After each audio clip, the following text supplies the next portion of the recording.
Introduction. Hello children, let us take up for discussion a topic closely related to our daily life. Your mother prepares poha for you and spices it up with green chilies. And you simply don't like green chilies. What will you do? Obviously, you will carefully pick out every piece of chili before popping some poha into your mouth. A similar exercise is done by your mother when she is preparing to cook food for the family.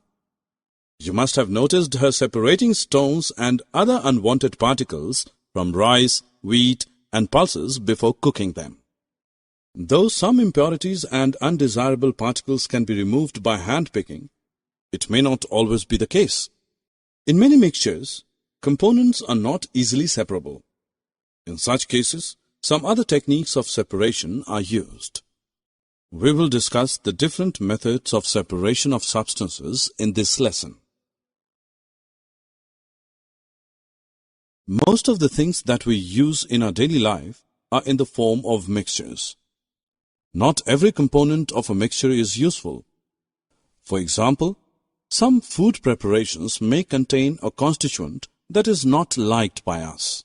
We remove it to make the food item suit our taste. So, one reason for separation is removal of undesirable components.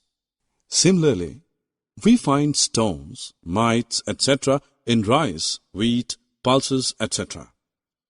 We remove them before cooking because they are harmful to our body. So, the second reason for separation is removal of harmful components. When we churn milk, curd, we get two different but extremely useful products, butter and buttermilk. Thus, the third reason for separating the components of a mixture is to obtain pure and useful components. You sure would have some idea about the methods of separation. In fact, you would have used some of these methods in your day-to-day life. Let us list some methods commonly used to separate the components of a mixture. Hand picking, churning, threshing, winnowing, sieving. The basis for choosing a method of separation depends upon the physical properties of components. How does your mother separate small pieces of stones and other impurities from wheat, rice, and pulses? Yes, simply by picking them up by hand, one by one. The method of hand picking can be used for separating impurities that are easily visible to the naked eye and are present in small quantity in the form of dirt, husk, and stone. This is butter. Do you know how butter is made? When milk is stirred vigorously in a churn, butter is obtained. What liquid left behind is the tasty, nutritive buttermilk that is relished by many as a refreshing summer drink. Do you see that two useful components emerge from a mixture when this method of separation is employed? You must have seen bundles of wheat or paddy stalks lying in fields after harvest. Have you pondered how a farmer separates the grains from these stalks? Once the wheat or paddy crop is harvested, the farmer ties the stalks together to form bundles. He then leaves the bundles to dry in the sun. Once the stalks are completely dried, the farmer beats them against a hard floor to free the grains. This process of separating grains from stalks is known as threshing. Bullocks, oxen, and machines known as threshers are also used for this purpose.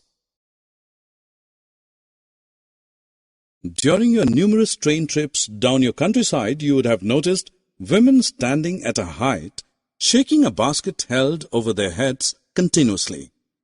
They are separating the grain from the husk by simply allowing the wind to blow away the husk and other lighter impurities.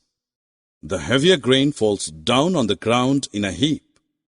This process of separating impurities from the grain by allowing a current of air to blow away the lighter impurities is known as winnowing.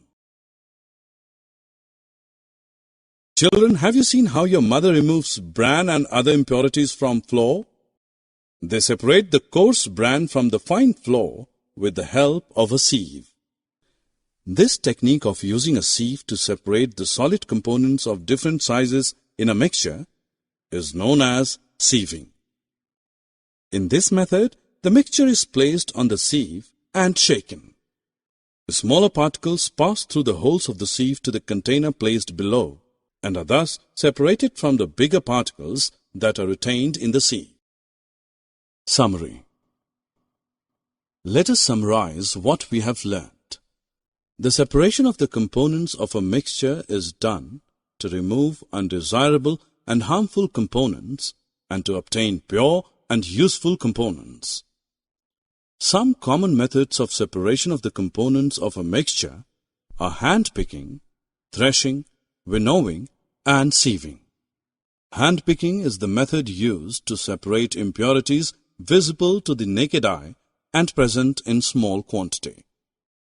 Churning refers to the process of agitating or stirring milk or curd to make butter. Threshing is the process of separating grains from stalks. Winnowing is the method of separating the husk from grains by allowing air through the mixture. Sieving is the technique of using a sieve to separate solid particles of varying sizes.